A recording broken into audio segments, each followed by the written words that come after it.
Hello and welcome, my name is Reese and today I'm going to be speaking to you about one of our channel partners, BITDEFENDER. Forever Motorsports is proudly supported by BITDEFENDER, one of the global leaders in cybersecurity. Stay safe with the most consistently top-rated antivirus of the last 10 years and counting. To protect yourself from cyber attacks, protect your browsing and personal information, and so much more, get BITDEFENDER. With BITDEFENDER's premium VPN, digital privacy and freedom is as easy as flicking on a light switch. Bank, stream, and download without exposing a single byte of personal information. Unblock your favorite streaming sites and get access to content that you want to watch on up to 10 devices today. Effective, invisible, and amazingly affordable. Use the link in the description to get started.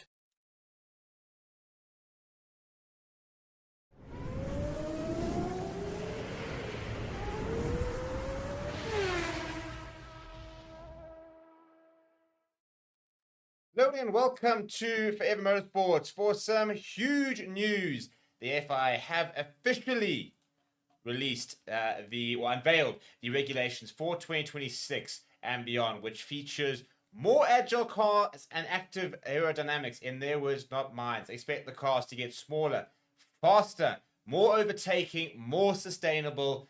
That is the plan with the new regulations, which will come into effect in 2026. So one more year before we really see it come into effect, but expect to see a very significant shift in how we know Formula One, and hopefully we'll solve a lot of the issues we're seeing in Formula One, especially with regards to the lack of competitiveness, and the lack of overtaking we've seen in the last couple of races. For example, Monaco, where basically the grid almost finished exactly how it started. Before we get into exactly what the regulations are and what the changes are, please do smash like on the video. Please do subscribe to the channel as well.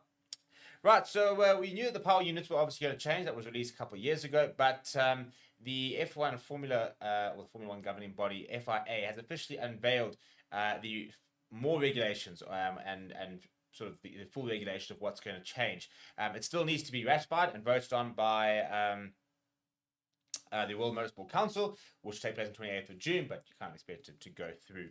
The basic summary is as follows: more agile cars. And they're going to be made lighter by 50 kgs. And they're going to be feature a redesigned power unit, which is going to increase the battery power.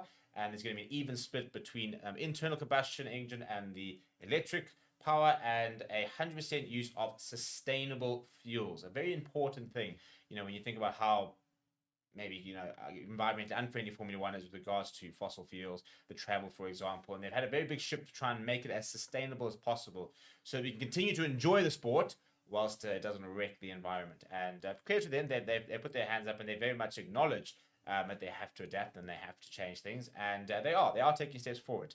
Another very cool idea is active aerodynamics, which will incorporate a movable front and rear wing, which will allow for closer racing apparently. They're going to be looking at increased overtaking opportunities through the introduction of a new similar sort of thing to a DRS, a system which will give the driver a short burst of additional power if they are within 1 second of the car in front of them.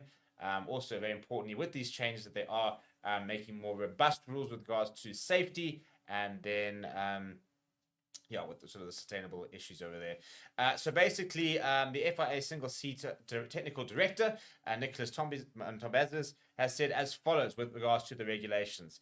He says, with this set of regulations, the FIA has sought to develop a new generation of cars that are fully in touch with the DNA of Formula One. Cars that are light, supremely fast and agile, but which also remains at the cutting edge of technology. And to achieve this, we have worked towards what we call a nimble car concept. So looking for a car which is a bit smaller and a bit more nimble in and around the track to provide more opportunities to overtake and the likes.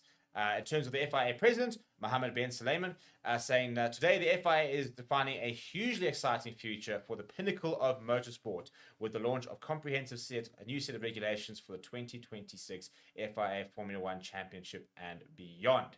Let's go through some of the various changes, shall we? So in terms of the power units, obviously they are set to deliver more power. The hybrid unit has dropped from 550 to 560 kilowatts to 400 kilowatts. However, the battery has risen significantly from 120 kilowatts to 350, which is an almost 300% increase in electric power. There'll be less from the sort of the combustion, but far more from the battery itself. So the amount of energy that can be recuperated during the braking phase is doubled per lap. The new regulations has also led to commitments from existing suppliers, so a record 6 companies which will be doing power units. It'll include Ferrari, Mercedes, and Renault, and it's also enticed apparently Honda to return, and then obviously Audi and Ford will also be doing power units through a partnership with the Red Bull powertrain. So in terms of the actual car design, cars are going to be lighter and smaller. So with regards to the weight, there's going to be 30 kgs shed potentially. 2026 cars are going to have a minimum weight of 768 kgs compared to the 798 kgs, which is where it is currently and has been the case since 2022. In terms of the wheelbase, it has been reduced by 200 millimeters to 3,400 millimeters, while the width has been cut from 100 millimeters, but cut by 100 millimeters to 1900. So they have reduced the both the width and the sort of the length of the wheelbase itself. Apparently, they say that the downforce as a result has been reduced by 30% and drag has been reduced by 55%. The 18-inch wheel size will remain, but the width of the tires will be reduced by 25 mils and the rears by 30 mils. Compared to the current generation of cars. In terms of the other sort of the aerodynamic innovations, this is where it obviously gets quite interesting. So it says that the FIA says the 2026 cars will be switchable between 2 configurations. One that will minimize fuel consumption, and the other one which will maximize corner performance.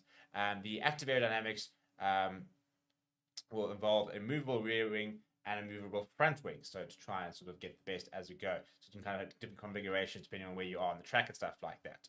The idea is that this will enable more greater cornering speeds and more sort of straight line speed as well. So you don't have to necessarily like, okay, cool, this track's got a lot of different corners and a very tough cornering track, therefore we need to sort of set that up the car like that. You can basically, your car will be able to do both. You'll be able to corner quickly as well as get that straight line speed. You don't have to compromise one for the other. The idea is also you're going to get that 1 second. If you're within 1 second of a car, you will get a sort of a boost from the power unit itself. Apparently, that's going to be similar to sort of the DRS idea. There will be specific zones where that will potentially kick in. Once again, there is another overtaking aid that has been added to the regulations. And then just very quickly, they've talked about the push for greater safety. So they've introduced a 2-stage nose design, which is basically to stop things flying off. And they've also done a look at the protection around the driver and the fuel cell area, and basically just making the cars a bit safer. And then finally, the big thing is over there is that it says the Formula 1 power units are already the most efficient in the world. The F1 and FIA's pursuit of reaching net zero carbon by 2030, the 2026 power units will run on fully sustainable fuels. So no more fossil fuels, basically, is the plan. More electric power, basically, so it'll be a shift towards 50% electric and 50% thermal power distribution. That's a lot to get through. That's a lot to try and comprehend. We'll have to wait and see what this looks like. But basically, the summary is cars that can adapt to corners and straights. So you're not gonna you don't just screw your front wing in, adjust it, and say right, that's the position. They will be able to sort of change. Basically, they're going to be active base. The car's going to be slightly smaller. The wheels are going to be slightly smaller. The car's going to be lighter, and they're going to be set up more for more opportunities to overtake. So the idea is to get back to racing.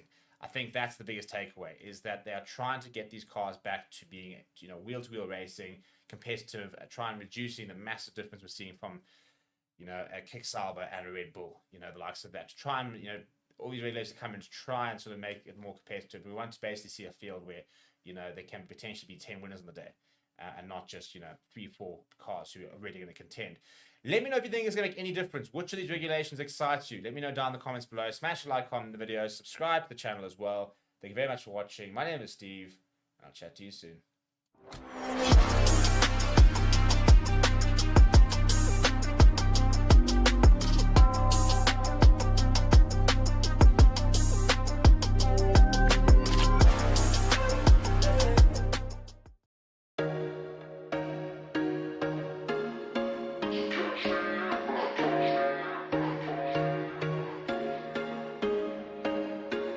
There was once a day that I would pray for you. I'd go and misbehave just so you'd notice too. Sneaking looks up and down from across the room. And damn, what a hell of a view. I feel good, you look great, I like you, I can't wait. A first time, a first date, you're so fine, I'm so late. You sip wine, I drink straight. Don't waste time to my place. I feel my heart erase. So catch me if I fall.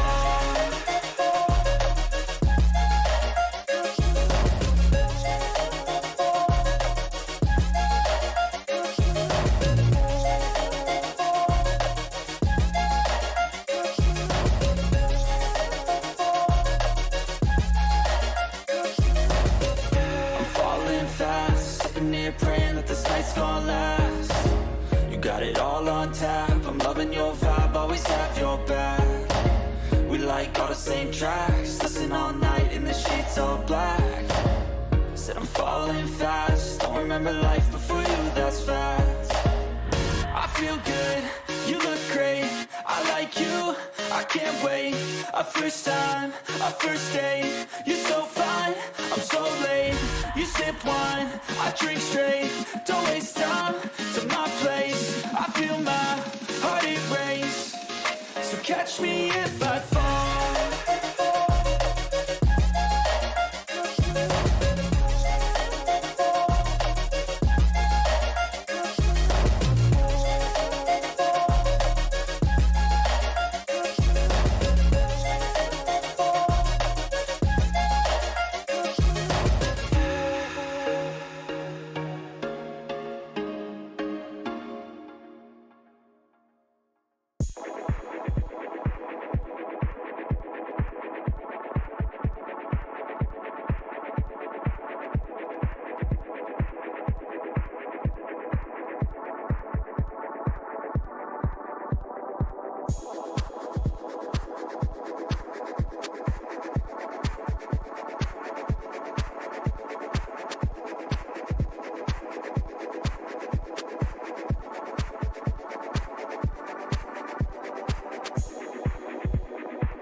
Hello and welcome, my name is Reese and today I'm going to be speaking to you about one of our channel partners, BITDEFENDER. Forever Sports is proudly supported by BITDEFENDER, one of the global leaders in cybersecurity. Stay safe with the most consistently top-rated antivirus of the last 10 years and counting. To protect yourself from cyber attacks, protect your browsing and personal information, and so much more, get BITDEFENDER. With BITDEFENDER's premium VPN, digital privacy and freedom is as easy as flicking on a light switch. Bank, stream, and download without exposing a single byte of personal information. Unblock your favorite streaming sites and get access to content that you want to watch on up to 10 devices today. Effective, invisible, and amazingly affordable, Use the link in the description to get started.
Hello and welcome, my name is Reese and today I'm going to be speaking to you about one of our channel partners, BITDEFENDER. Forever Sports is proudly supported by BITDEFENDER, one of the global leaders in cybersecurity. Stay safe with the most consistently top-rated antivirus of the last 10 years and counting. To protect yourself from cyber attacks, protect your browsing and personal information, and so much more, get BITDEFENDER. With BITDEFENDER's premium VPN, digital privacy and freedom is as easy as flicking on a light switch. Bank, stream, and download without exposing a single byte of personal information. Unblock your favorite streaming sites and get access to content that you want to watch on up to 10 devices today. Effective, invisible, and amazingly affordable. Use the link in the description to get started.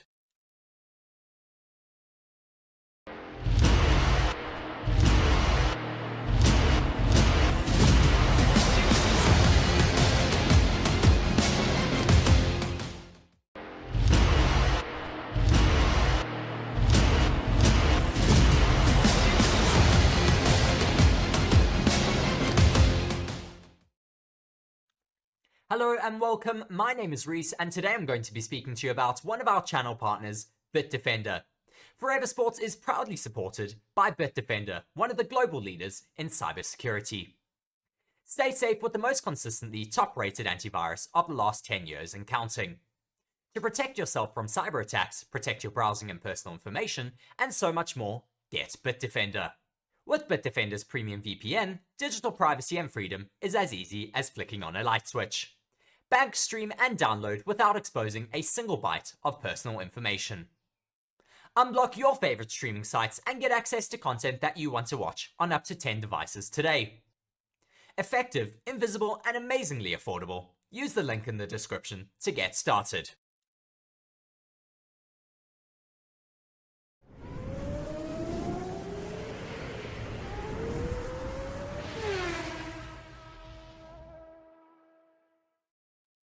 Hello and welcome to Forever Motorsports for some huge news. The FIA have officially released unveiled the regulations for 2026 and beyond, which features more agile cars and active aerodynamics. In their words, not mine. Expect the cars to get smaller, faster, more overtaking, more sustainable. That is the plan with the new regulations, which will come into effect in 2026. So one more year before we really see it come into effect, but expect to see a very significant shift in how we know Formula One, and hopefully we'll solve a lot of the issues we're seeing in Formula One, especially with regards to the lack of competitiveness and the lack of overtaking we've seen in the last couple of races. For example, Monaco, where basically the grid almost finished exactly how it started. Before we get into exactly what the regulations are and what the changes are, please do smash like on the video. Please do subscribe to the channel as well. Right, so we knew that the power units were obviously going to change. That was released a couple of years ago, but the F1 Formula, or the Formula One governing body, FIA, has officially unveiled the more regulations and sort of the full regulation of what's going to change. It still needs to be ratified and voted on by the World Motorsport Council, which will take place on 28th of June, but you can't expect it to go through. The basic summary is as follows: more agile cars. And they're going to be made lighter by 50 kgs. And they're going to be feature a redesigned power unit, which is going to increase the battery power. And there's going to be an even split between internal combustion engine and the electric power, and 100% use of sustainable fuels. A very important thing, when you think about how maybe, environmentally unfriendly Formula One is with regards to fossil fuels, the travel, for example. And they've had a very big shift to try and make it as sustainable as possible so we can continue to enjoy the sport whilst it doesn't wreck the environment. And clear to them, they put their hands up and they very much acknowledge that they have to adapt and they have to change things. And they are taking steps forward. Another very cool idea is active aerodynamics, which will incorporate a movable front and rear wing, which will allow for closer racing, apparently. They're going to be looking at increased overtaking opportunities through the introduction of a new similar sort of thing to a DRS, a system which will give the driver a short burst of additional power if they are within 1 second of the car in front of them. Also, very importantly, with these changes, that they are making more robust rules with regards to safety, and then yeah, with the sort of the sustainable issues over there. So basically, the FIA single-seat technical director, Nicholas Tombazis, has said as follows with regards to the regulations. He says, with this set of regulations, the FIA has sought to develop a new generation of cars that are fully in touch with the DNA of Formula One. Cars that are light, supremely fast and agile, but which also remains at the cutting edge of technology. And to achieve this, we have worked towards what we call a nimble car concept. So looking for a car which is a bit smaller and a bit more nimble in and around the track to provide more opportunities to overtake and the likes. In terms of the FIA president, Mohammed Ben Sulayman, saying today the FIA is defining a hugely exciting future for the pinnacle of motorsport with the launch of a new set of regulations for the 2026 FIA Formula One Championship and beyond. Let's go through some of the various changes, shall we? So in terms of the power units, obviously they are set to deliver more power. The hybrid unit has dropped from 550 to 560 kilowatts to 400 kilowatts. However, the battery has risen significantly from 120 kilowatts to 350, which is an almost 300% increase in electric power. There'll be less from the sort of the combustion, but far more from the battery itself. So the amount of energy that can be recuperated during the braking phase is doubled per lap. The new regulations has also led to commitments from existing suppliers, so a record 6 companies which will be doing power units. It'll include Ferrari, Mercedes, and Renault, and it's also enticed apparently Honda to return, and then obviously Audi and Ford will also be doing power units through a partnership with the Red Bull powertrain. So in terms of the actual car design, cars are going to be lighter and smaller. So with regards to the weight, there's going to be 30 kgs shed potentially. 2026 cars are going to have a minimum weight of 768 kgs compared to the 798 kgs, which is where it is currently and has been the case since 2022. In terms of the wheelbase, it has been reduced by 200 millimeters to 3,400 millimeters, while the width has been cut from 100 millimeters but cut by 100 millimeters to 1900. So they have reduced the both the width and the sort of the length of the wheelbase itself. Apparently, they say that the downforce as a result has been reduced by 30% and drag has been reduced by 55%. The 18-inch wheel size will remain, but the width of the tires will be reduced by 25 mils and the rears by 30 mils. Compared to the current generation of cars. In terms of the other sort of the aerodynamic innovations, this is where it obviously gets quite interesting. So it says that the FIA says the 2026 cars will be switchable between 2 configurations. One that will minimize fuel consumption, and the other one which will maximize corner performance. The active aerodynamics will involve a movable rear wing and a movable front wing, so to try and sort of get the best as we go. So you can kind of have different configurations depending on where you are on the track and stuff like that. The idea is that this will enable more greater cornering speeds and more sort of straight line speed as well. So you don't have to necessarily like, okay, cool, this track's got a lot of different corners and a very tough cornering track. Therefore, we need to sort of set that up. The car like that, you can basically, your car will be able to do both. You'll be able to corner quickly as well as get that straight line speed. You don't have to compromise one for the other. The idea is also you're going to get that 1 second. If you're within 1 second of a car, you will get a sort of a boost from the power unit itself. Apparently, that's going to be similar to sort of the DRS idea. There'll be specific zones where that will potentially kick in. To once again, there is another overtaking aid that has been added to the regulations. And then just very quickly, they've talked about the push for greater safety. So they've introduced a 2-stage nose design, which is basically to stop things flying off. And they've also done a look at the protection around the driver and the fuel cell area, and basically just making the cars a bit safer. And then finally, the big thing is over there is that it says the Formula One power units are already the most efficient in the world. The F1 and FIA's pursuit of reaching net zero carbon by 2030. The 2026 power units will run on fully sustainable fuels. So no more fossil fuels, basically, is the plan. More electric power, basically. So there'll be a shift towards 50% electric and 50% thermal power distribution. That's a lot to get through. That's a lot to try and comprehend. We'll have to wait and see what this looks like. But basically, the summary is cars that can adapt to corners and straights. So you're not gonna you don't just screw your front wing in, adjust it, and say right, that's the position. They will be able to sort of change. Basically, they're going to be They're going to be active base. The car's going to be slightly smaller. The wheels are going to be slightly smaller. The car's going to be lighter.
Welcome to Forever Motorsports. My name is Reese, and today I'm going to be bringing you commentary from the Formula One qualifying in Austria. It was a brilliant sprint race that we had here this afternoon, and now we're getting ready for qualifying to get underway. Max Verstappen has left the grid box already and is going on his warm-up lap now.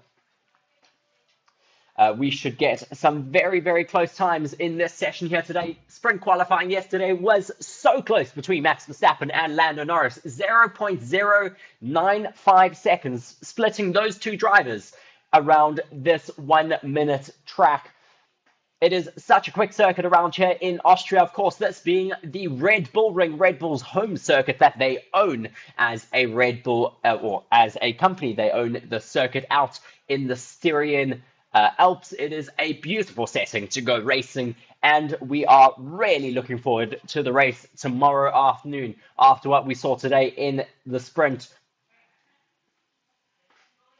Some great racing between Max Verstappen, Lando Norris, and Oscar Piastri there in the first 4 laps of that sprint race. Unfortunately, it did just run into the normality after that, as we see Max Verstappen now starting his first push lap. Let's see what times he's going to be able to put in here. Coming through the first corner, up the hill into turn 1. Keeping it very, very neatly over the curb. Now just getting a little bit of a slipstream from one of the McLarens. I think that's Piastri, who starts his formation lap or warm-up lap. Verstappen purple in the first sector. The first driver to put out a sector time. Coming through the second sector now as well. Purple through there. I see Perez has stolen his first sector though now.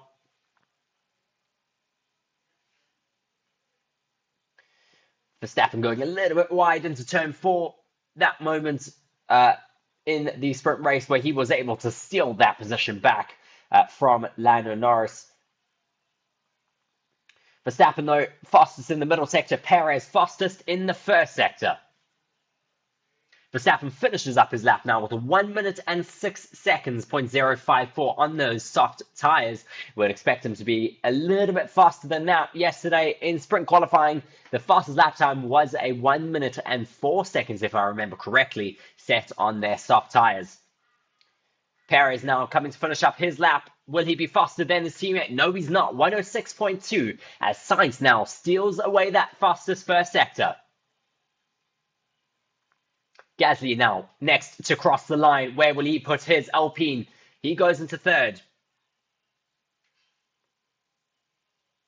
Sainz, Leclerc and Norris all coming around the circuit now as well. Alonso puts himself up into third now with Gasly behind him, Stroll behind them. Stroll with a 107.0, Gasly with a 106.8. Now Ocon moves himself up into third ahead of Alonso. Albon now as well with a 106.3. Sainz now coming through the final sector. He crosses the finish line, finishes himself up on in number 1 spot with a 105.941. Brilliant lap time from Carlos Sainz, finding some pace out here.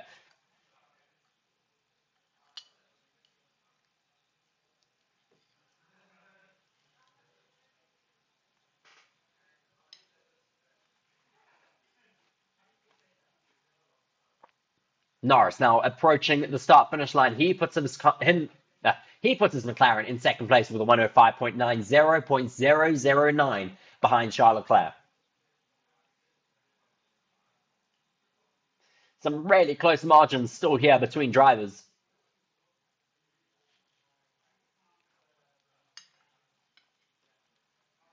With 13 minutes now still remaining of this Q1 session. Tsunoda across the line, 0.028 behind Charles Leclerc's time. Very, very close between some of those top drivers. Tsunoda finds some brilliant pace out here today, getting ahead of those Red Bulls who've now dived back into the pits after their first hot laps.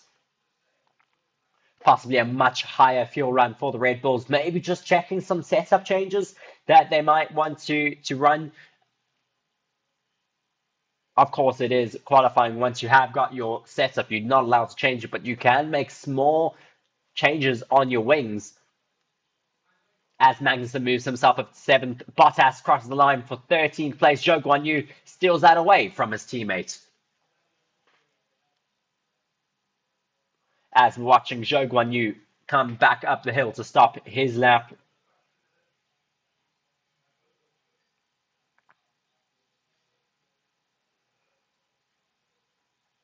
So we now have 12 minutes and 36 seconds remaining of the session. Who will top it at the end, though?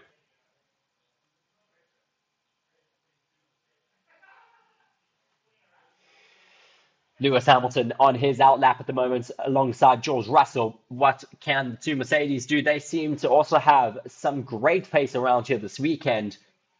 Seem to be a little bit slower than the likes of the Red Bulls and the McLarens, but maybe they can find a little bit now in this session and just improve for the race tomorrow. Lando Norris, though, still in second place, 0.009 behind Charles Leclerc's lap time. Oscar Piastri in third, 0.017. So very closely matched to his teammates. Then the bit of a shocker is Yuki Tsunoda having found a handful of time compared to sprint qualifying that he had yesterday. 0.028 down on Charles Leclerc's time. Carlos Sainz then 0.040 down on Leclerc's time. These drivers just so closely matched around this really short circuit.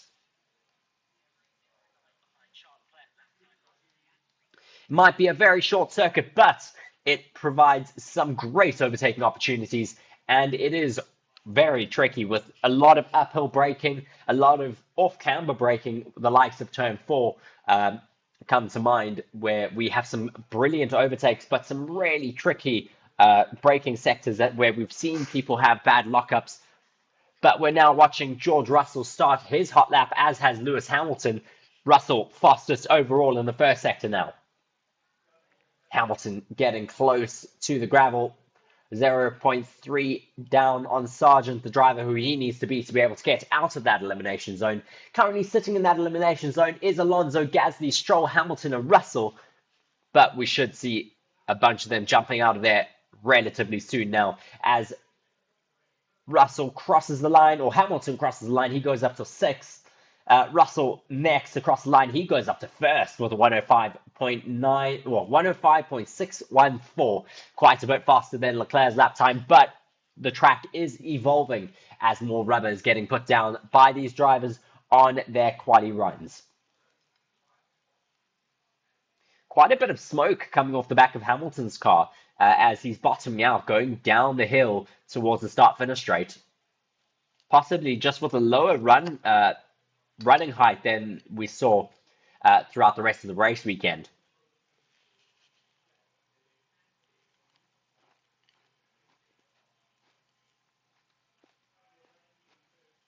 As we're seeing Peter Boddington, the Mercedes race engineer, looking quite concerned over the fact that that car was sparking quite a bit and bottoming out.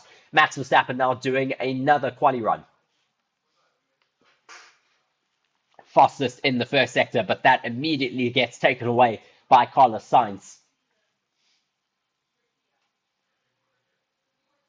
Through the middle sector now, down turn 6. Another really tricky braking sector. 0.1 up on Russell's time in the middle sector now. What can Carlos Sainz do in retaliation? Max quite likes the second and third sector, whereas the others seem to enjoy the first sector more. Max Verstappen just pulls out. Finishing up his lap now. Does he go first? Yes, he does. 0.2 faster than Russell. But Carlos Sainz, fastest in the first and fastest in the second sector. Perez now crosses the line. He moves up to 3rd. But where will Carlos Sainz put his Ferrari? He now comes down the hill, across the line, and into 1st place. 0.073 faster than Verstappen. Still, such fine margins splitting these drivers in Austria. Russell in the pits at the moment with 8 minutes and 20 seconds left of the session. As the Ferraris have new tyres on now. Verstappen put his lap time in on used tyres, so still no brand new sets for Max Verstappen. Alonso now goes across the line. He improves up to 6th place with a 105.8. Much better lap time from the Aston Martin. Esteban Ocon now getting a great slipstream from Yuki Tsunoda. Puts himself up into 6th place 105.661 being his time. Lance Stroll now, the next driver across the line. He only goes 13th, not as good as his teammates up in 6th place. Daniel Ricciardo now, the driver at risk in 15th. His lap time is a 106.2.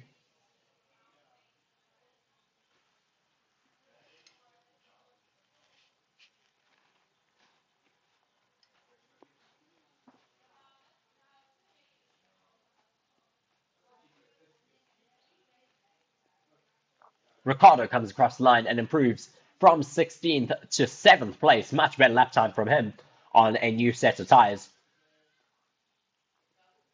As Albon also improves up into 8th position. Now, Logan Sargent also improves, but not good enough, only for 17th place now. As Yuki Tsunoda in 13th tries to improve on his lap time, he moves up, or Magnussen moves up to 9th place with a 105.8.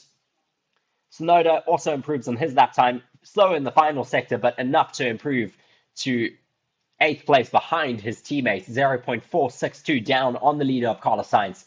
As Piastri puts in the blistering lap of a 105.3, good enough for 2nd place now, still just nothing away from Carlos Sainz's lap time, 0.048 seconds. Max Verstappen 0.073 down on that lap time from Carlos Sainz. As Norris now is finishing up his lap, fastest first sector, personal best middle sector. Where will he put himself? Crosses the line, only good enough for 4th. 105.450 for Lando Norris.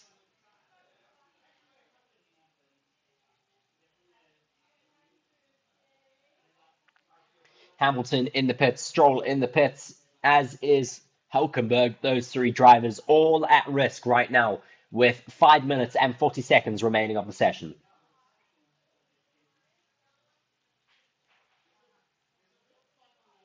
George Russell also smoking away. It looks like there's a lot of smoke coming out of this front left brake, just really streaming all the way down the side of the car. Is the smoke there showing how the aero works on these challenges in 2024.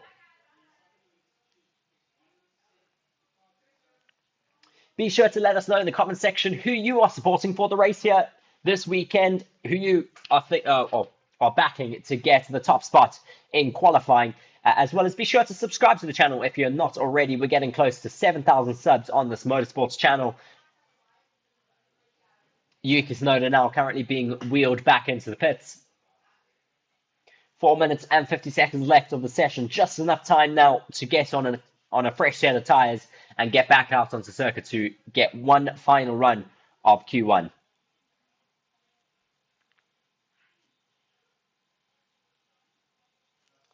Logan Sargent still in his favorite position in Formula One near the end of the grid. Lando Norris on the radio being told, Lando, we need to do another one. Please, we need to do another one. So they do not feel that they are safe at the moment. 0.1 is his gap to the leader's lap time right now. So the McLarens just feel that there is way too much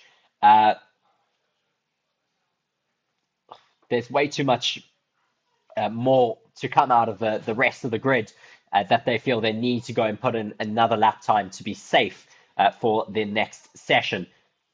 So he does go back out onto the circuit to put in a final lap for Q1. 4 minutes remaining of the session now.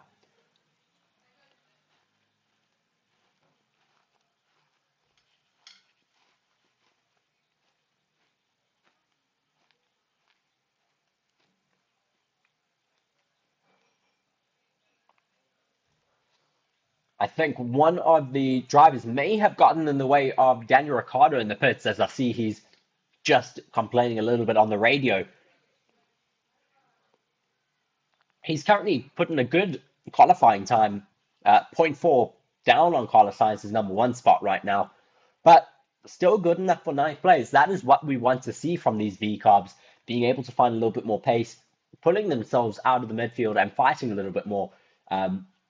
It would be quite interesting. I mean, Daniel Ricciardo is 2 places back from Sergio Perez. Could we get a bit of fighting between the V-Carbs and a Red Bull this weekend? Looking at Carlos Sainz now, the fastest driver overall in this session with a 105.263. we're not far off of where we left off in sprint qualifying yesterday afternoon.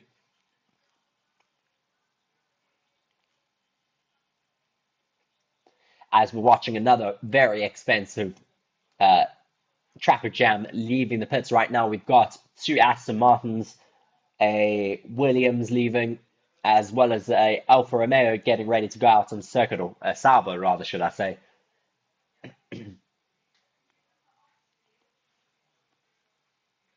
Hamilton now ramps up to start a hot lap, crossing the start-finish line. And now starting his run up towards turn 1, the really tricky braking point up the hill. Quick right-hander, pretty much 90 degrees to your right. Then you've got the long run once again uphill towards turn 4. Or turn 3 rather. 0.04 seconds off of Tsunoda's first sector time.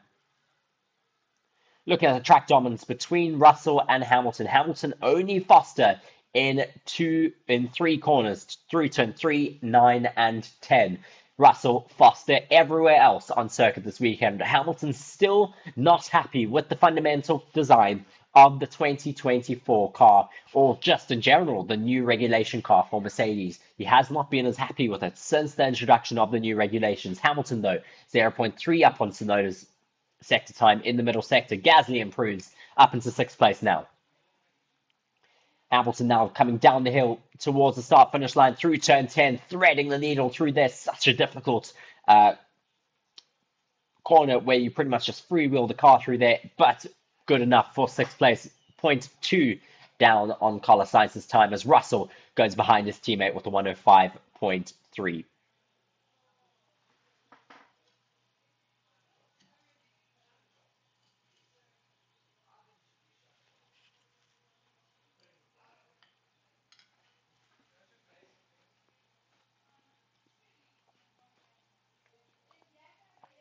Hulkenberg goes to 9th place now, as Ocon has improved to 7th.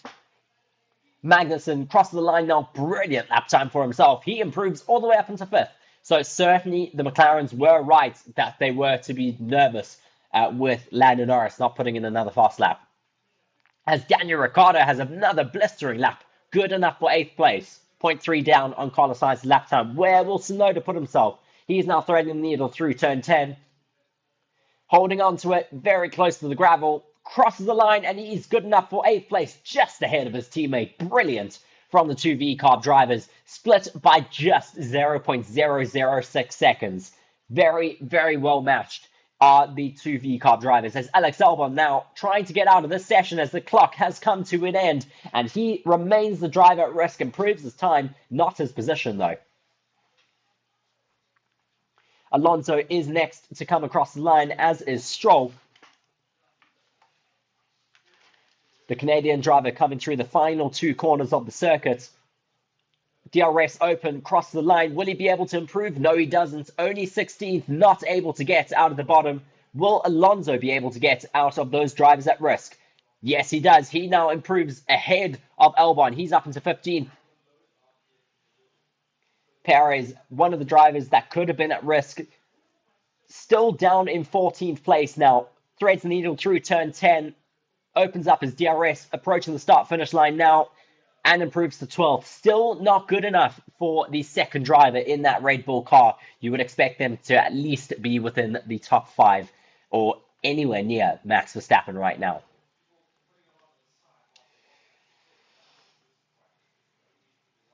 Logan Sargent saying, "What's up with Perez?" on the radio there. And now Sergio Perez saying that he's relatively happy that he's out of the bottom 5. Still very, very frustrated with the fact that we have a second driver in that Red Bull that is so far off of Max Verstappen. Alonso will be relatively happy that he was able to get out of that bottom 5. His teammate not so lucky today. So the drivers out in Q1 are Alex Albon, Lance Stroll, Valtteri Bottas, Logan Sargent, and Zhou Guanyu, who will be starting in 20th position for the race tomorrow afternoon. Albon comes onto the radio, saying, "We did a really good job with the car, but we just don't have the pace, unfortunately." He's happy with the balance, but they're just struggling with the general pace, unfortunately. And when you have margins that are just so close this weekend, it's going to be difficult. The fastest lap time of that session, a 1:05.263, set by Carlos Sainz. Oscar Piastri in second, and Verstappen in third with a 1:05.336. So close between first, second, and third. But the lap time from first is a 1:05.263. The lap time in 20th was a 1:06.061. So under a second between first place and 20th place in terms of the lap times that they are able to put out on this circuit. It is a very, very short circuit, so that should be why they are close, but still incredible that these cars, coming from multiple different manufacturers, being able to put in a lap time around a circuit that is within a second of each other.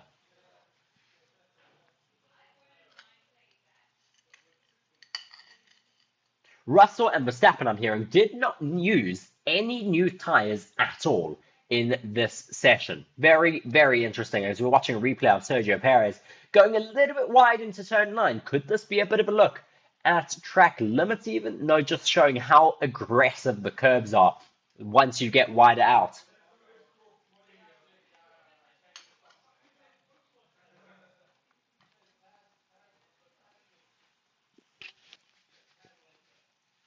Just looking at some aerial views now of the spectacular circus set in the Styrian Alps.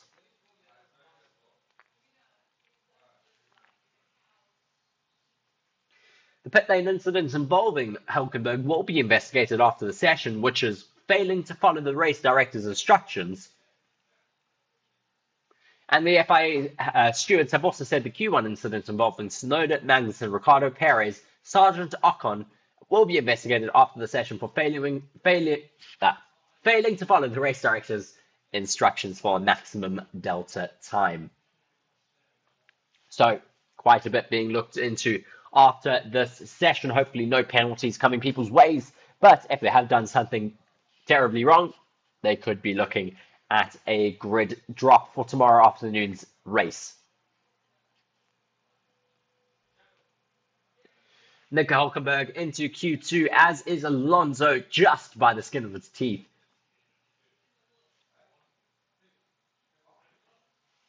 Just under 0.8 of a second from first to last is what I'm hearing for that Q1 session. Brilliant that we have so many constructors so close to each other. So we're looking at that incident that happened in the pits where Hülkenberg was just holding people up a little bit. As we're hearing the animated fans out here in Austria. I've seen some clips on social media just showing the lines of people walking into the circuit here. And it is incredible that just turnout of Formula One fans in Austria this weekend. Of course, at any circuit around the world, we have an incredible amount of Formula One fans.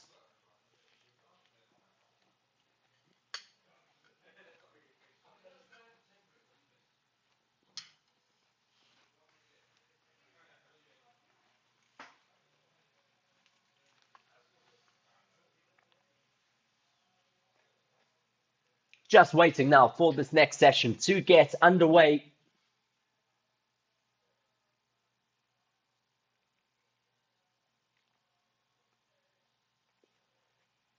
As we're watching over the Orange Army taking over the stands here in Austria. A lot of them making the pilgrimage out from the Netherlands all the way to Austria to watch their number one driver go out on circuit once again. They've watched him win one race this weekend. They're going to be hoping to watch him win another one.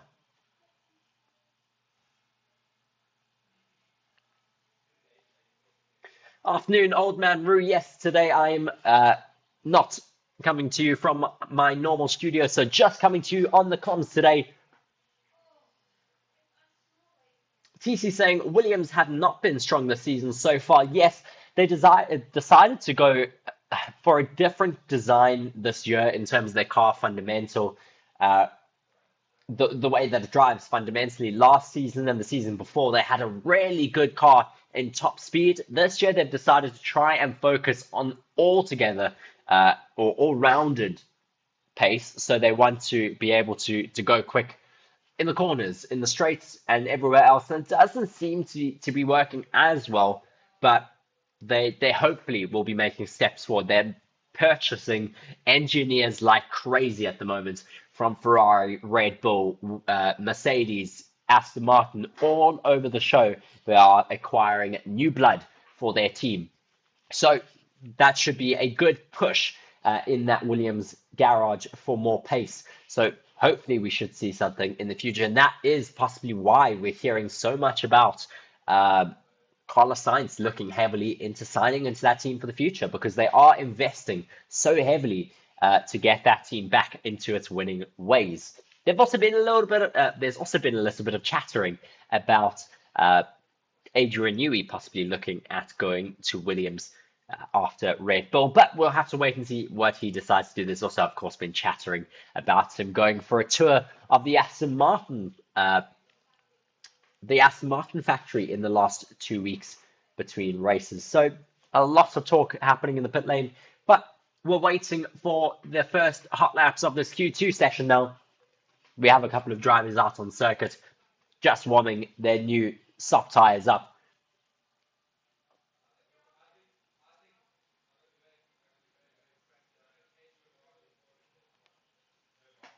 Watching now with Carlos Sainz warming up his tires.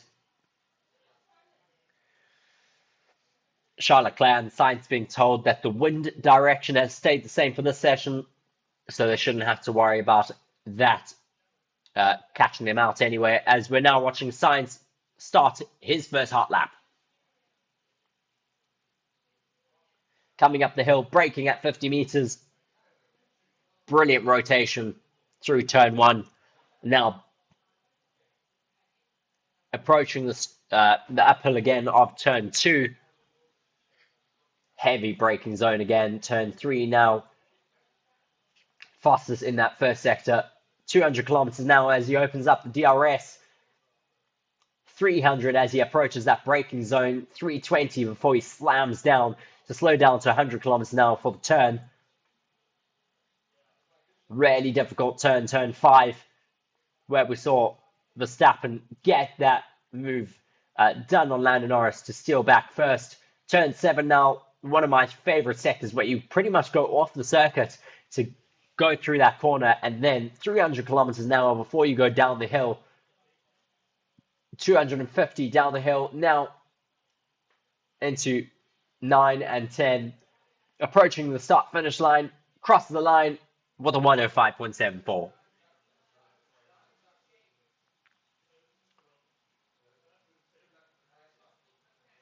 Just looking so comfortable out on circuit. Leclerc, 105.532 now, as Ocon and Gasly have gone faster than Carlos Sainz's lap time. Ferraris, though, on a set of used tyres in the session. Max Verstappen, though, our reigning world champion, goes out on his first set of brand new tyres.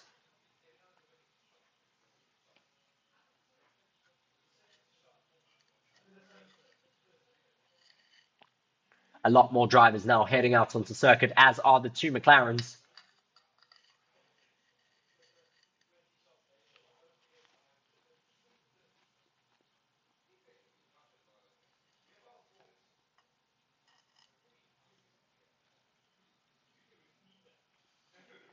As we see now, an expensive traffic jam once again in the pit lane. Carlos Sainz onto the radio saying, I picked up a lot of bouncing on that lap.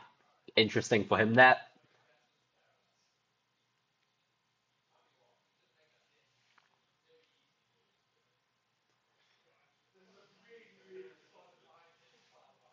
As we're seeing as well now, Fernando Alonso leaving the pits. Those drivers having put on those used softs have already come back into the pits after setting their first hot laps of this Q2 session. Verstappen now coming through the third and final sector of the circuit on his warm-up lap. Now coming down the hill to start his hot lap now of Q2. What will Verstappen be able to do? DRS now open with 10 minutes left to go of this session. Very, very neat through turn 1. Brilliant rotation. Clean run up the hill to turn 2 and 3. 0.2 up on Leclerc's first sector time. Brilliant rotation once again through turn 3. DRS open again as you come ever so slightly down the hill. Now turn 5. Right-handed down the hill, slightly wide on the apex, just missing that optimal line. Ever so slightly touching the gravel. Half a second now up on Leclerc's fastest time. Just finding amazing amounts of pace on these new soft tyres. Now down the hill, 2 corners to go. Rumbling over the curbs there. Now through turn 10, beautifully through there, DRS open. He crosses the line and goes fastest with a 104.577. Almost a full second faster than Charles Leclerc's lap time. What can Hamilton do now? He will be the next driver across the line, chasing down Max Verstappen. Tsunoda crosses with a 105.4. Now watching with Hamilton. Hamilton goes second with a 105.244 now. Ricciardo approaching the start-finish line. Where can he go? As we're also watching Russell, he goes second with a 105.068. Ricciardo flying down the final couple of corners. He puts himself into 4th. Very good lap time from Danny Rick. Lando Norris threading the needle as well, as is Piastri. Crosses the line to finish up his lap, and Piastri goes 3rd with a 105.0 as well. All on new tyres, but not able to match Verstappen.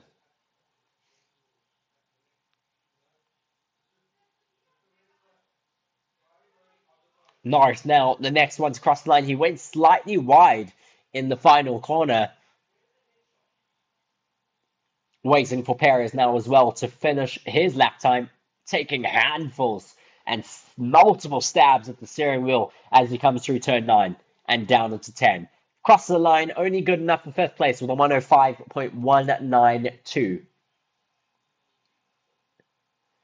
0.6 seconds down on his teammates in that exact same car. Race control noting Hülkenberg's incident.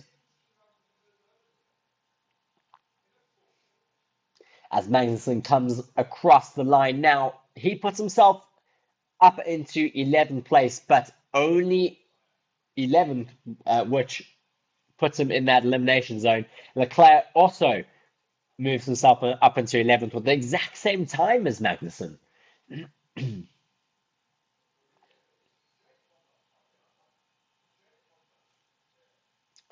Carlos Sainz now finishing up a lap for himself. Leclerc starting a new lap.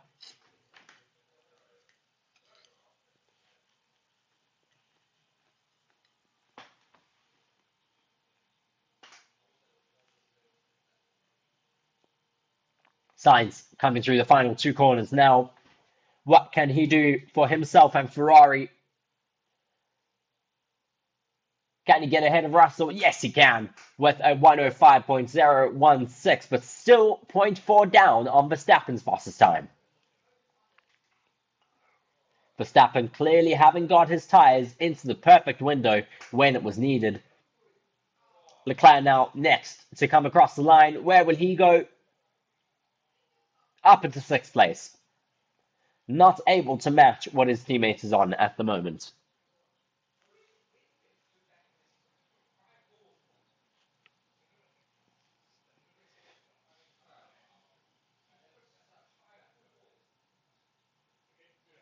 Lots of drivers now into the box ahead of their final quali runs in Q2.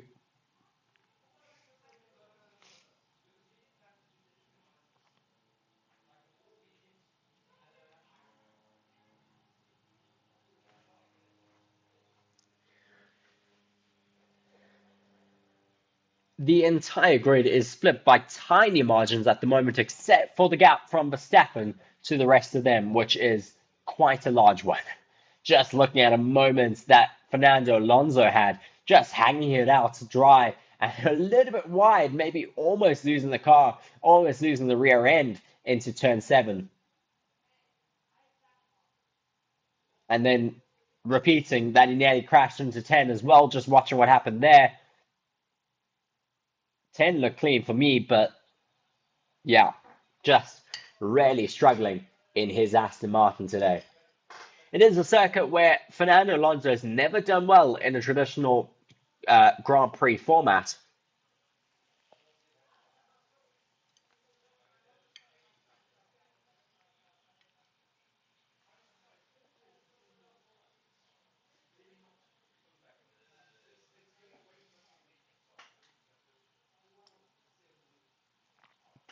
Verstappen, though, sitting very comfortably in his car right now. I don't think he needs to go and do another run for this session as his teammate Sergio Perez gets prepped to get sent out again. Tyre covers come off. Another set of brand new softs for Sergio Perez.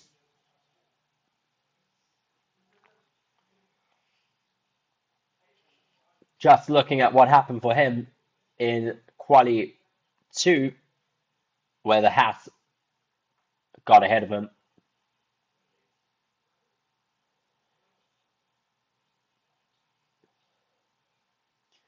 Perez saying he didn't let me by and getting told he doesn't follow the regulations. So Hülkenberg might be getting investigated for that after the session. So looking at our drivers currently in the elimination zone, we've got Gasly, Tsunoda, Hülkenberg, Magnussen and Alonso here, all split by tiny margins. So it could really come down to your final run here. 3 minutes left now, enough time to get yourself on a warm-up lap and then your push lap. As we're watching Lando warming up his tyres right now.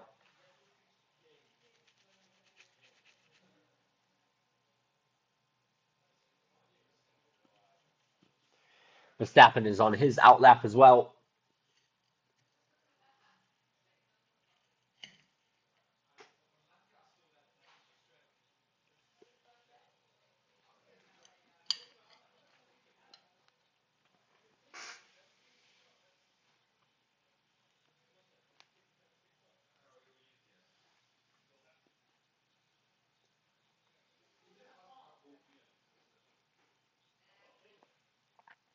Ricciardo seemingly enjoying his weekend out here in Austria at the moment, finding some good pace over his teammates. Hopefully he will be able to hold on to that here. Currently sitting in 10th, with being the driver at risk in that dropout zone.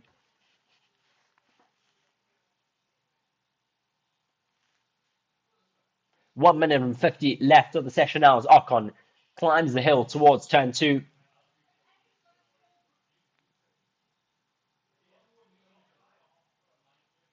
As he sets his personal best first sector, we're waiting for multiple other drivers to start their final push laps.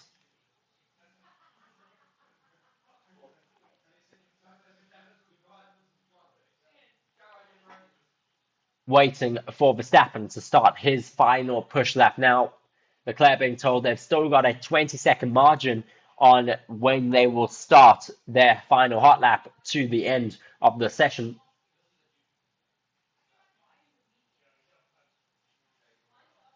Ocon coming down the hill now towards the start finish line through turn 10.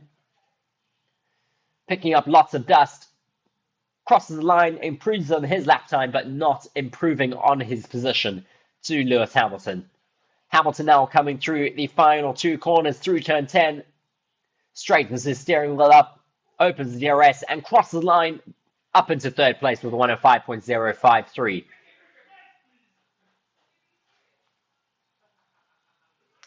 As Hülkenberg now coming to finish his lap time, he moves himself out of the drivers at risk up into P9. Magnussen, what can he do next in the other Haas?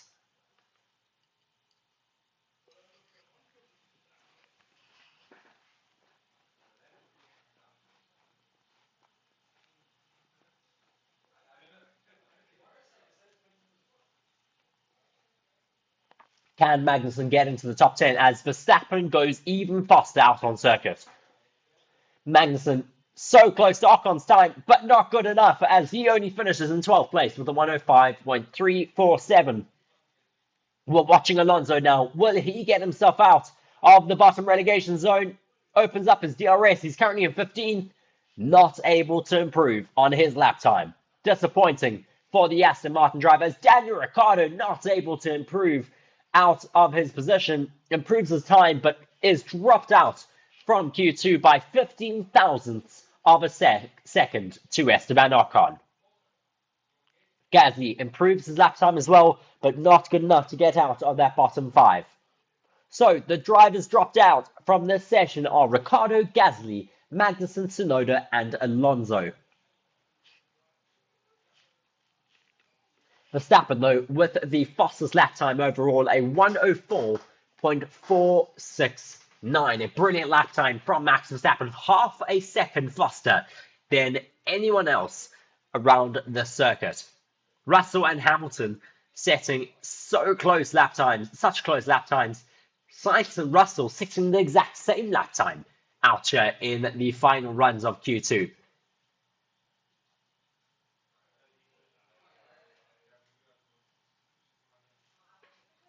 So now we wait for the final qualifying session here this afternoon, as we watch Pierre Gasly taking a run into the gravel. That would have slowed him down quite a bit.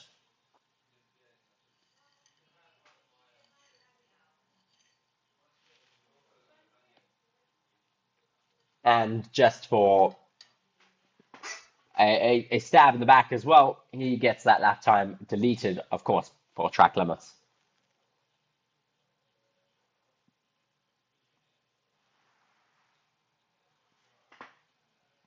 Yuki Tsunoda out of his car now, going to get weighed, as Daniel Ricciardo is up on the weighbridge with the FIA.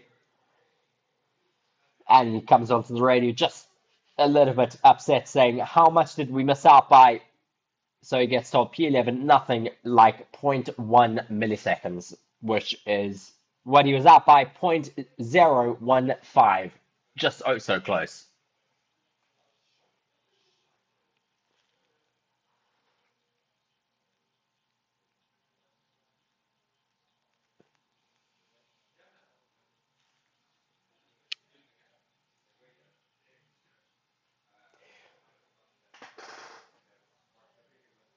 Was really hoping that he would be able to get out of that session and into Q3, but unfortunately not to be for Daniel Ricciardo, who is trying to pick up his form to hold on to that seat in the V-Carb car.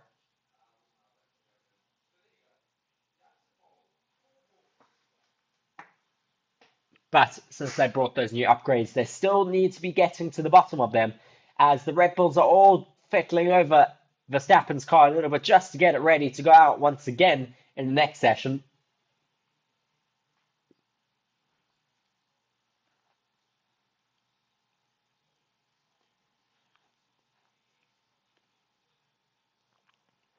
Just looking at the difference from Verstappen to his closest rival, Carlos Sainz, in every sector, he is close on 0.2 up in every single sector. We're watching at the moment all of the gravel being swept and blown away from the edge of the curbs.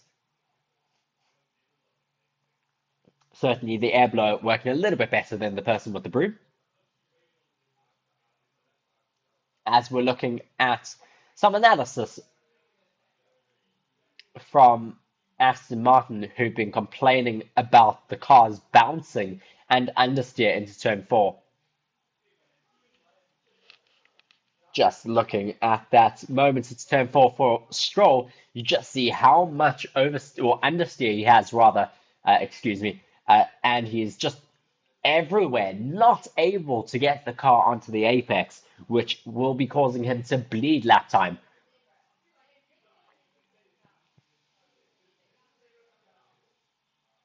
Oh, just as we're having a massive outwash and getting pushed so wide into turn 7, almost getting pushed onto the gravel because the car just will not steer. Looking at pretty much the exact same thing, copy and paste for Fernando Alonso.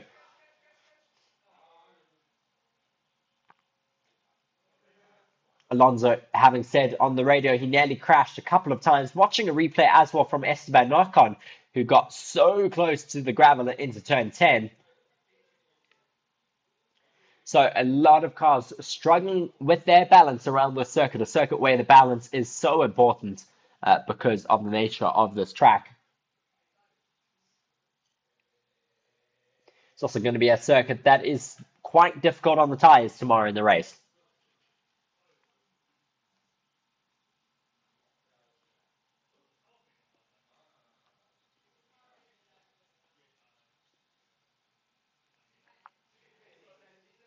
Carlos Sainz looking at his car, getting ready for the final quali session now. Who will top the timing board?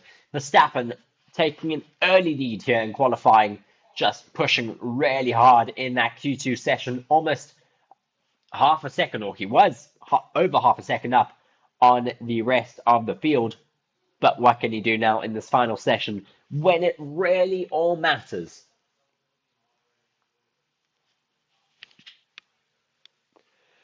Alonso waving to the fans out here in Austria as we're seeing the camping grounds. So many people making the trek out here to Austria to come and watch this incredible sport in a fantastic venue in Austria. Just so many people having come out here to camp. Hopefully it's a little bit warmer than it is out here in South Africa, but it is looking so beautiful out there in the Austrian Alps.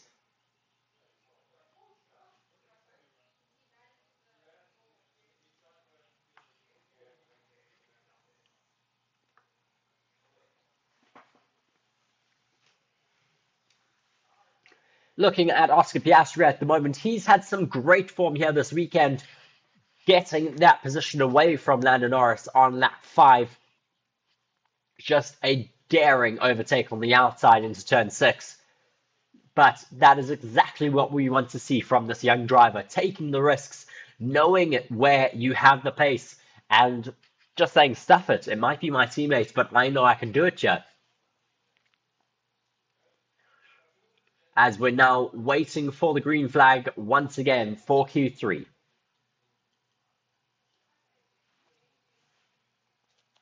This session is going to tell us who will be starting on the front line of the grid for tomorrow's race.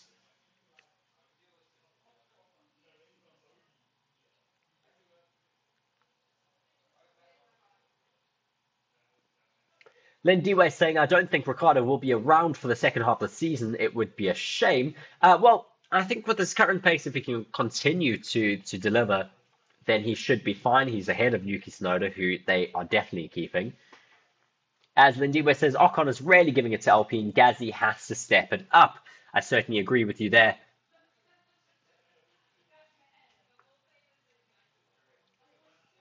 Stefan Edmund saying, hello. Thank you very much for joining us, Stefan. Saying that it's also very hot in Germany, 30 degrees Celsius. I think we'd prefer that here in South Africa now. Yeah, it's probably below 16 here. As John Hen just says, let's go, Carlos.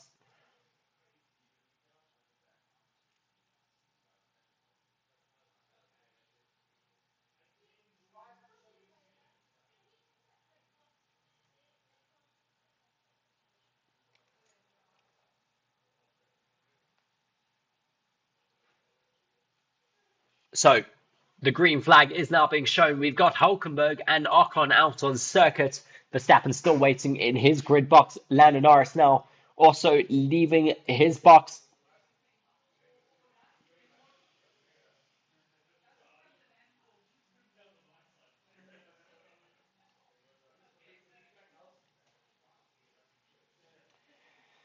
Lindy, we're just saying hello, and it's been a long time since you've heard from me. Yes, it has been quite a while. Life's been very, very busy, but always happy to be bringing you some Formula One coverage this weekend. Lindy, we're also just saying, Helmut Marko has mentioned that Racing Bulls, or VCARB as they prefer to be called, are a junior team, and he has made this position pretty clear. I think Yuki Tsunoda should be able to stay there. I mean, I really want Liam Lawson to make his way into Formula One, but it's so difficult with seats in the moment. We've got so many competitive drivers, and I think that's always the issue in Formula One. We need more teams to accommodate the phenomenal drivers that we have available to us. So, 9 minutes and 30 seconds as the clock ticks down. Lewis Hamilton leaving his grid box. Oh, taking some of the equipment with him. That's not gone well. Hopefully he hasn't damaged his car. He's stopped for the Mercedes engineers to check briefly. They did and sent him on his way.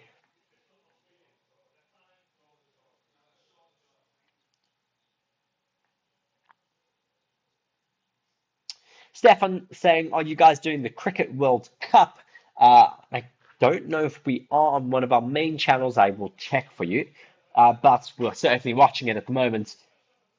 Desperate for South Africa to get their first World Cricket Cup.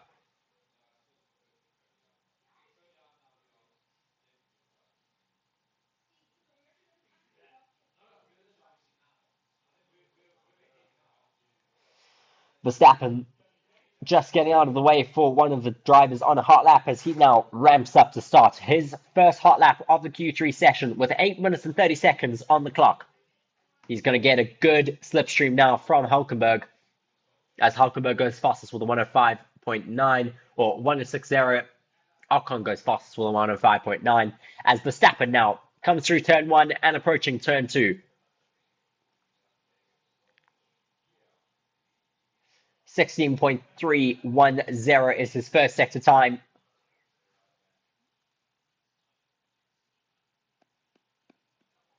Which gets beaten by half a tenth from Lando Norris. So close between Verstappen and Norris. Verstappen, though, quicker in the middle and third sector. What can he do now? Coming up the hill. And now is where he will start dropping it down from turn 6 onwards.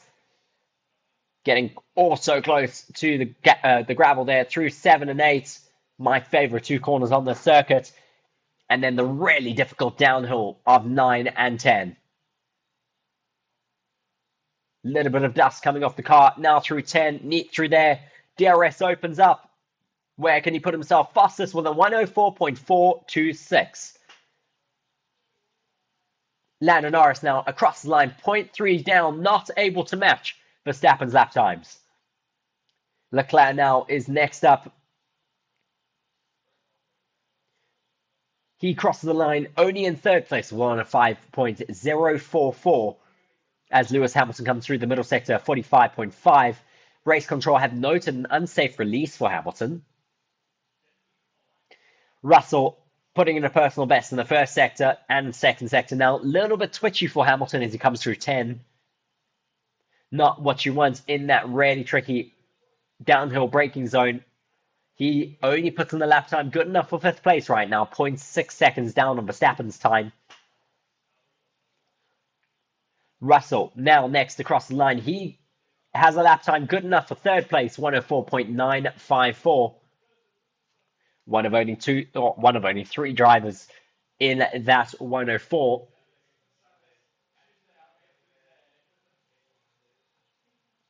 As Verstappen now comes into the pits. Verstappen cannot be matched or beaten here so far this weekend.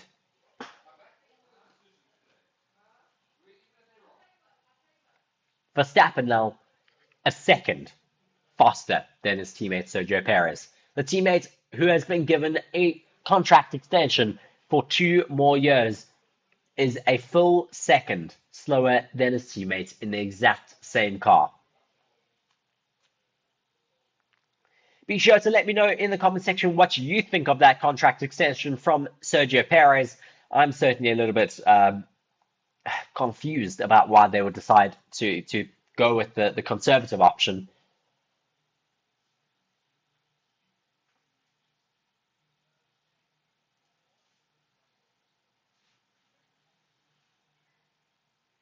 Chennai is saying that they're watching both the cricket and the Formula One. F1 stewards saying that the investigation for Hamilton for an unsafe release will be investigated after the session. as Hamilton gets pushed back into his pits. Tyres now coming off.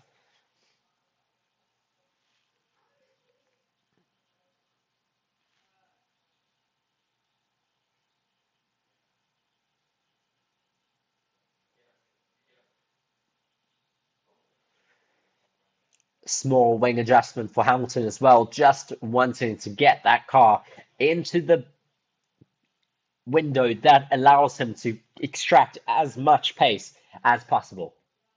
I'm still very, very disappointed to see the likes of Sergio Perez all the way down in P8, as opposed to his teammate Max Verstappen, a full second ahead of him in P1.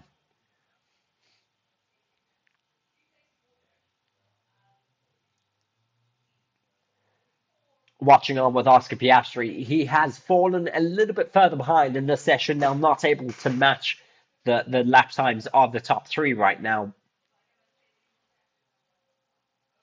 We're starting to see his experience now in races has stepped up quite a bit in his second year in Formula One, but he still needs to work on his qualifying pace.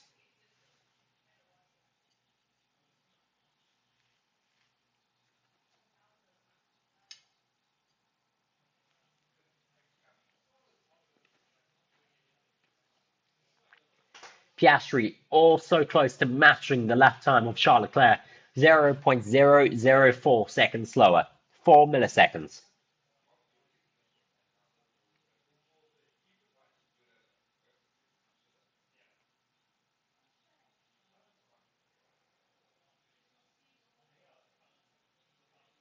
Chelo is saying, I wonder why we're always talking about comparing Max to Perez. Well, it's because they're teammates. You're always going to compare people in the same car, especially when one is winning and one is a full second down. You do say that they are not running the same machinery, but I certainly think that they are. They're both running the final or the latest iteration of this Red Bull, but they are struggling with the suspension on this year's car. So not as looking as dominant as they have looked in the past 2 years. But you have to think, of course, they are going to design the car around their number one driver, but they definitely aren't going to be wanting to sabotage their number two driver, who is still needed to bring them crucial points for the Constructors' Championship. And when you've just been re-signed and then have a terrible weekend out in Monaco, have a terrible weekend out in Spain, and now don't have anything really to show in Austria, it is a little bit of a red flag for me.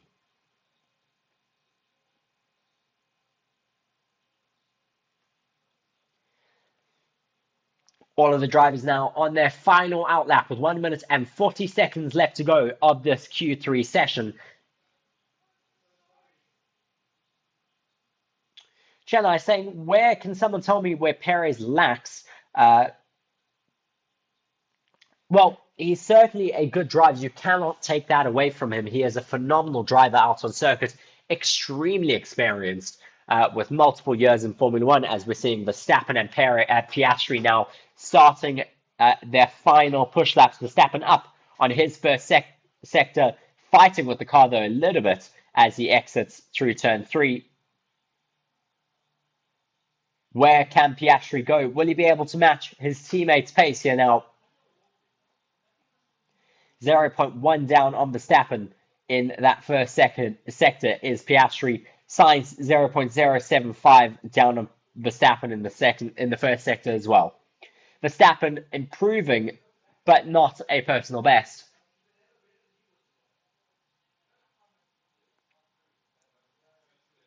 As Verstappen now comes down the final 2 corners to cross the start-finish line and goes ever so slightly faster, 0.1 faster, with a 104.314. Will anyone down the field be able to match the likes of Max Verstappen? Carlos Sainz doing personal best. He moves up into P4. Where does Norris go? Norris goes into P2, but where can Piastri put himself? He steals that second place away from his teammate with a 104.746.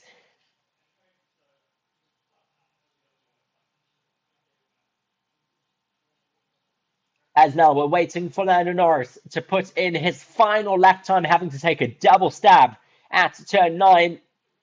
Now through turn 10, DRS open, crosses the line, and he steals second place back again at the end from his teammates. And we have a Verstappen, Norris, and Piastri front row. But can the likes of Leclerc or Hamilton change that up? Ooh, as Leclerc goes deep into the grass, just flying all over the place there, bouncing quite a bit. That was going to be a very uncomfortable ride for him. As now Hamilton finishing up his lap time. Where can he go? Can he improve? He does, up into 5th place, ahead of his teammate. But his teammate will have a reply in the next few seconds.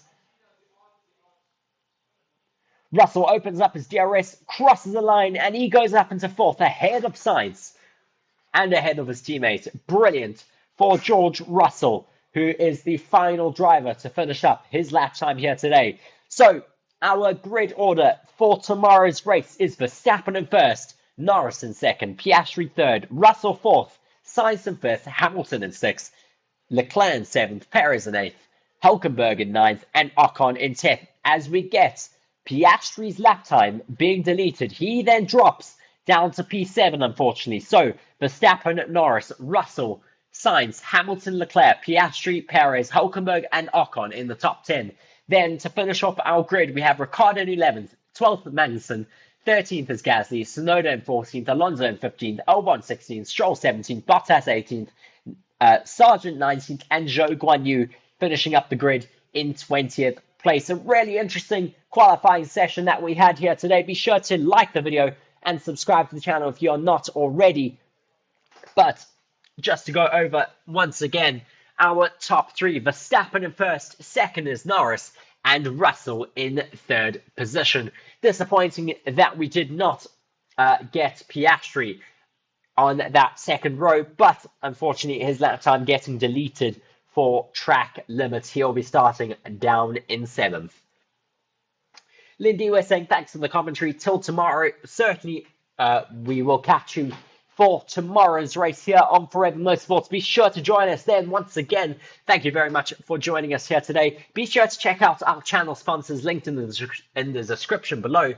They are, of course, the global leader in cybersecurity, who you can go and check out, linked down there. BITDEFENDER, who also sponsor Ferrari. So if you're a Ferrari fan, go and check out BITDEFENDER. Thank you very much, though, for joining me here today. I've been Reese on Forever Motorsports. Cheers.